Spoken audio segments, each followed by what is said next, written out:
Isang nakapanghihilakbot na balita ang gumulat sa bayan ng San Leonardo sa lalawigan ng Nueva Ecija.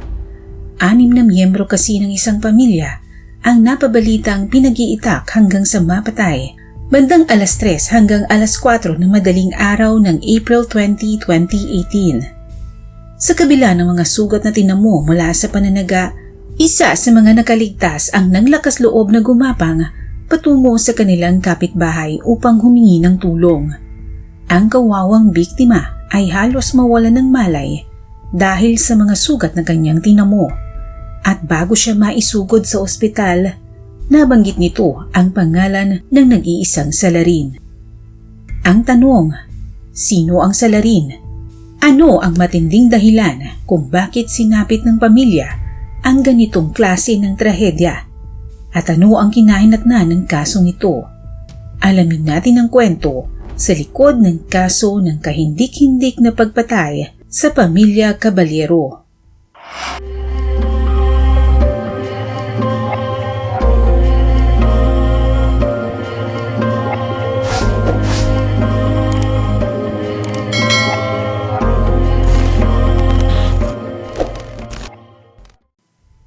Tahimik na namumuhay ang mag-iinang Leonila Caballero, 48 taong gulang sa Capas Tarlac, kasama ang 5 niyang mga anak. Wala man ang kanilang padre de pamilya, nagsisikap si Aling Leonila na maitaguyod ang kanyang mga anak sa tulong na rin ng kanyang panganay na si Jennifer, 31 taong gulang. Isang araw, habang abala ang mag-iina sa gawaing bahay, isang lalaki ang bigla na lamang sumulpot sa kanilang pintuan at nagpakilalang siya raw ay kanilang kamag-anak, na siya raw ay matagal nang naghahanap ng mga kamag-anakan sa Tarlac. Nagpakilala ito bilang si Jessie Tesoro, 34 na taong gulang. Tesoro ang apelyido ni Aling Leonila noong siya ay dalaga pa, kaya naman sa isip niya ay maaaring kamag-anak nga niya ang nagpakilalang lalaki. Mabilis namang nagtiwala ang pamilya kay Jessie at agad nila itong tinanggap sa kanilang pamamahay. At mula nga noon, nakitira na itong si Jessie sa pamilya Caballero. Nang lumaon, si Jessie at si Jennifer ay nagkaroon ng relasyon na hindi na napigilan ni Aling Leonila. Nooy maganda ang takbo ng trabaho ni Jennifer, kaya nagdesisyon itong isama ang kanyang pamilya sa barangay Tambo Adorable sa bayan ng San Leonardo, Nueva Ecija, kung saan ito nagtatrabaho.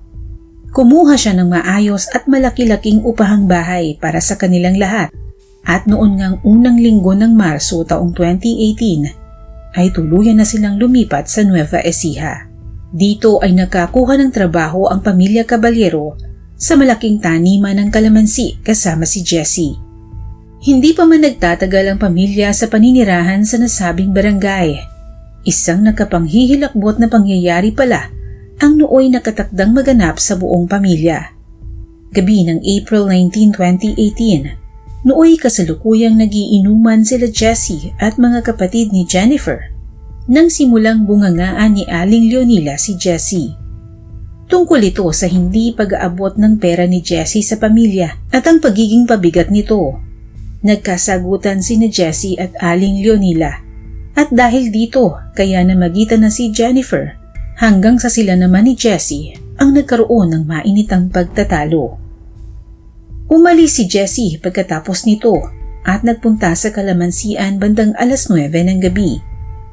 Nakita pa siya ng ilang mga kapitbahay na kinuha ang kanyang itak at saka ito nagmamadaling umalis. Bagay na hindi naman nila binigyang pansin dahil normal lang naman na kumukuha ito ng itak tuon para hasain. Bandang alas 11 hanggang alas 12 ng hating gabi, nagsipasukan na sa kani-kanyang mga silidang pamilya upang matulog. Lingid sa kanilang kaalaman na iyon na pala ang huling gabing sila'y magkakasama-sama ng buhay dahil pagkalipas ng ilang oras, nang nasa kasarapan ng tulog ang bawat miyembro ng pamilya, ito pala ang hinihintay na pagkakataon ni Jessie upang sumalakay. Pinasok niya ang tahanan ng pamilyang itinuring siyang kaanak at saka walang awang pinagtataga ang mga ito. Una niyang sinalakay si Jennifer, ang kanyang kinakasama, habang ito'y mahimbing na natutulog katabi ang kanyang anak. Nagkaroon ito ng tama sa leeg at halos natanggal ang kaliwang braso na agad nitong ikinasawi. Sunod niyang sinalakay si Aling Leonila at ang anak nitong si Arnold Caballero, 29 na taong gulang, na katabi niyang natutulog sa sumunod na silid. Naalimpungatan mula sa ingay si Ami, 12 taong gulang, na nooy natutulog sa lapag doon din sa silid ng kanilang ina. Kaya ito'y nagising at laking gulat nito sa eksenang kanyang nakita. Ang kawawang Ami ay tinagari ni Jessie ng hawak na itak at hindi niya ito pinaligtas. Sunod namang sinalakay ni Jessie ang ikatlong silid kung saan naman natutulog si Annalyn Caballero, 19 na taong gulang, at ang kinakasama nitong si Sonny Custodio, 24 na taong gulang. Tinamaan si Annalyn sa kanang kamay na ikinaputol ng kanyang mga daliri at nagkaroon din siya ng sugat sa ulo kaya nawalan ito ng malay, habang sa leeg din ang naging tama ng kinakasama nito kaya hindi ito nakaligtas. Huling sinalakay ni Jessie ang ika-4 na kwarto kung saan naman natutulog ang bunsong anak ni Aling Leonila na si Joshua. Hindi rin niya pinaligtas ang pobreng binatilyo at tulad ng iba, sa leeg din ang naging tama nito. Nang mga oras na iyon, nagkamalay na si Annalyn, pero dahil sa takot na baka balikan siya ni Jessie, ay naisip niyang magpatay-patayan habang ang salarin ay nakuha pang maligo at magpalit ng damit. Nang maramdaman ni Annalyn na umalis na si Jessie, naglakas loob na itong gumapang palabas ng silid at doon nga niya nakita ang kahindik-hindik na sinapit ng kanyang pamilya. Pinilit niyang isalba ang kanyang sarili, kaya sinikap niyang gumapang hanggang sa makarating siya sa kanilang kapitbahay upang humingi ng tulong. 6:30 ng araw din iyon nang makatanggap ng tawag ang San Leonardo Police tungkol sa patayang naganap sa Barangay Tambo Adorable. Nang respondihan ng mga pulis ang lugar na pinangyarihan ng krimen, inabutan pa nila doon ang sugatang si Annalyn, kaya nakuha ng mga pulis ang pangalan ng salarin, bagamat wala ng iba pang detalyeng nabanggit si Annalyn. Nang puntahan ng mga pulis ang inuupahang bahay ng mga biktima, tumambad sa kanila ang kahindik-hindik na eksena na tila sa horror movie lamang mapapanood. Bukod kay Annalyn, nasagip ng mga rumesponding pulis ang 2 bata na nakaligtas mula sa kamay ng salarin at agad nila itong itinurn over sa DSWD. Ang isa dito ay anak ni Annalyn, habang ang isa ay anak ni Jennifer. Agad kumilos sa mga pulis para sa mabilisang investigasyon para sa agarang ikatarakip ng salarin.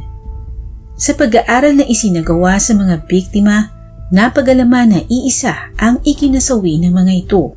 Hacked wounds to the neck o taga sa leeg ang direkta nilang ikinamatay. Sa pagtatanong ng mga pulis, isang tricycle driver ang kanilang nakausap at ito'y nagbigay ng kanyang salaysay. Ayon sa kanya, may lalaki siyang naisakay pasado 4:00 ng madaling araw ng April 20, 2018 at ito'y lumabas raw mula sa tahanan ng mga biktima. Basa raw ang buhok ng lalaki at may dala itong backpack. Nagtanong daw ang naturang lalaki sa kanya kung siya ipabiyahe na at nagtanong pa kung may jeep na biyaheng Kabanatuan. Pero sinagot niya ito at sinabing wala pang biyahe ng jeep pa Kabanatuan ng ganoong oras, kaya inarkila daw siya nito at nagpahatid na lang hanggang sa bayan ng Santa Rosa. Napag-alaman din ng mga pulis na si Jessie ay minsang nakapagtrabaho na rin sa isang resort sa San Leonardo, kaya tinungo nila ito upang kausapin ng may-ari. Ayon sa may-ari ng resort, nagtrabaho nga itong si Jessie sa kanyang resort, ngunit pagkalipas ng 1 linggo ay agad rin itong umalis. Ipinakita ng may-ari ang larawan ng isang Jessie Tesoro at dito nagkaroon ng mukha ang salarin. Ang larawang ito ang ipinakita ng mga pulis sa tricycle driver at positibo niya itong kinilala. Inisa-isa ng mga pulis ang kuha ng CCTV sa lugar kung saan inihatid ng tricycle driver si Jessie Tesoro. Napagalaman ng mga pulis na sumakay ito ng jeep patungong Tarlac. Samantala, bandang 11:11 ng umaga sa parehong araw, lumapit si Jessie sa isang residente ng Barangay Kutkut 1 sa Tarlac City at nabanggit niya dito na baka siya'y mapanood nito sa TV dahil siya'y nakapatay ng isang pamilya sa San Leonardo, Nueva Ecija. Nagkataon naman na ang taong kausap niya ay ang tinatawag na iWatch. Ito ang mga taong sinanay na mga asset ng pulis. Nilansing ito si Jessie at sinabing siya'y manatili muna sa kanyang tahanan at nakahanda siyang tulungan si Jessie na makahanap ng trabaho. Binigyan pa niya ito ng damit at pinagupitan ng buhok. Bandang 5:00 ng hapon, habang nanonood ng TV ang nasabing iWatch, napanood nga nito sa balita ang naganap na patayan sa San Leonardo. Nooy hindi na ito nagsayang ng oras. Inireport niya kaagad sa Tarlac Police ang kinaroroonan ng suspect. Agad namang kumilos sa mga miyembro ng PNP Region 3 para madakip ang suspect. Bandang 7:45 ng gabi nang madakip si Jessie Tesoro sa Barangay Kutkut 1 sa Tarlac City. Hindi naman ito pumalag at agad na umamin sa krimen. Ayon sa kanya, labis na kalasingan at labis na galit ang nag-udyok sa kanya upang gawin ang krimen. Sadya raw niyang itinira ang 2 paslit dahil wala naman daw itong kakayahang tumistigo laban sa kanya. Ayon pa kay Jessie, nagtanim siya ng labis na galit sa pamilya ng kanyang kinakasama. Madalas daw siyang bungangaan ng kanyang biyenan at lagi nitong sinasabi sa kanya na hindi siya gusto nito para sa kanyang anak. Hindi rin daw maayos ang turing nito sa kanya at pilit silang pinaghihiwalay ng kanyang ka-live-in. Nangyayari daw ito kung wala siyang perang maiaabot sa pamilya. Pero kapag may pera siya at nakakapagbigay sa kanyang biyenan, wala naman daw itong sinasabi at ayos naman daw siya sa mga ito.